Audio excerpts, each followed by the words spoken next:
शालेय जीवनातील एक महत्त्वपूर्ण आठवण म्हणजे सहल होय. आमच्या सिद्धेश्वर विद्यालय यावली या शाळेची सहल कनेरी मठ, शाहू पॅलेस, अंबाबाई मंदिर, ज्योतिबा मंदिर, कोल्हापूर, नानीज नरेंद्रधाम मठ, गणपतीपुळे, मालवण, सिंधुदुर्ग किल्ला, रॉक गार्डन, कुणकेश्वर मंदिर या ठिकाणी गेली होती.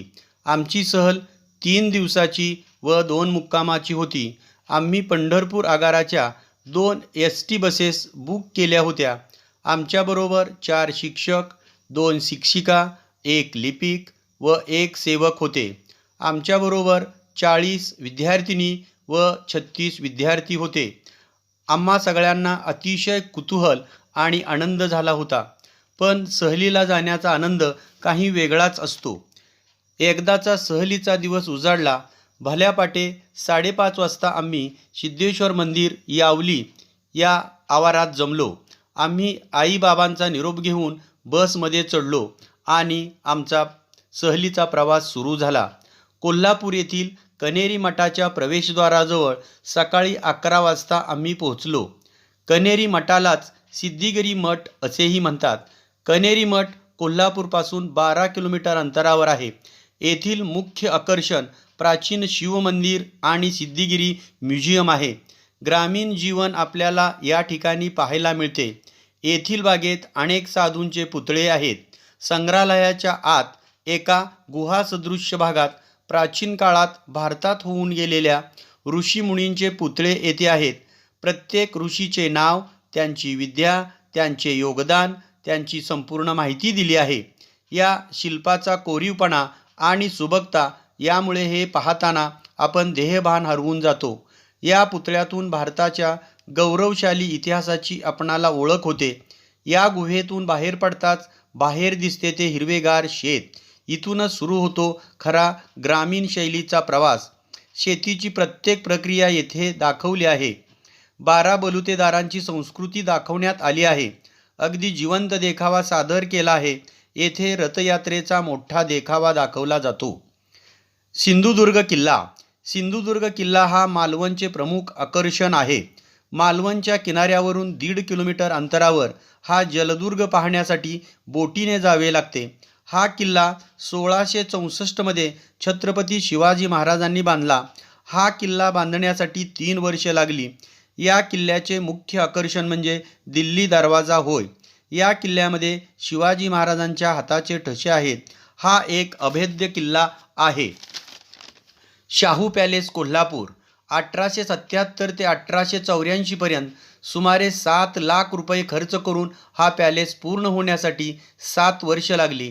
संपूर्ण इमारत 8 कोनांची असून मध्यभागी एक मनोरा आहे.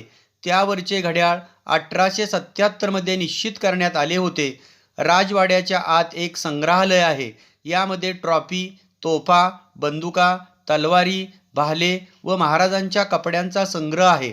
एका बाजूला प्राण्यांचे प्रदर्शन आहे. दरबार हॉल राजवाड्याच्या मध्यभागी दुप्पट उंचीची जागा व्यापतो. ही एक प्रेक्षणीय ऐतिहासिक इमारत आहे. गणपतीपुळे. अरबी समुद्राच्या किनाऱ्यावर वसलेले प्रसिद्ध तीर्थक्षेत्र म्हणजे गणपतीपुळे होय. हे रत्नागिरी जिल्ह्यात आहे. गणपतीपुळे येथील गणेशाचे स्थान अतिप्राचीन आहे. या गणेशाच्या दर्शनासाठी महाराष्ट्रातून भाविक येतात. वर्षाला साधारणपणे 15 ते 20 लाख भाविक व पर्यटक गणपतीच्या मंदिराला भेट देतात. हे पश्चिम द्वार मंदिर आहे. सकाळी 5, दुपारी 12 व सायंकाळी 7 वाजता गणपतीची आरती होते. दुपारी 12:30 ते 2 वाजेपर्यंत प्रसादाचे आयोजन असते. मंदिर सकाळी 5 वाजता उघडते व संध्याकाळी 9 वाजता बंद होते. संकष्टी चतुर्थीला या ठिकाणी भाविकांची गर्दी असते. यावेळेस पालखी निघते. गणपतीपुळे या स्थानाचे वैशिष्ट्य या सृष्टी सौंदर्यात दडले आहे. सीमेला दृष्टीला अथांग असा अरबी समुद्र, शेजारी हिरवीगार डोंगराची रांग आहे. निसर्ग सौंदर्याचा अद्भुत अनुभव घेण्यासाठी हे उत्तम ठिकाण आहे. महालक्ष्मी मंदिर कोल्हापूर. महाराष्ट्रातील 3.5 शक्तिपीठापैकी मूळ शक्तिपीठ कोल्हापूर येथे आहे. म्हणजेच कोल्हापूरची अंबाबाई महालक्ष्मी होय. मंदिरामध्ये गेले की आपल्यामध्ये एक नवीन ऊर्जा निर्माण होते.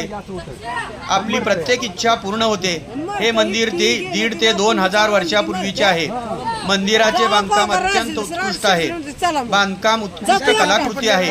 या मंदिराचे तोंड पश्चिमेकडे आहे. पंचगंगा नदीच्या किनारी असलेले, कोल्हापूरच्या मध्यभागी असलेले हे मंदिर आहे. श्री क्षेत्र कुणकेश्वर हे सिंधुदुर्ग जिल्ह्यातील देवगड तालुक्यातील स्वयंभू शिवालय आहे. अथांग समुद्र किनाऱ्यावर उभे राहिलेले कुणकेश्वर मंदिर म्हणजे कोकण निर्मिती करताना विधात्याला पडलेले गोड स्वप्न. कोकणाला भेट देणाऱ्या प्रत्येकाने भेट द्यावे असे कुणकेश्वर 11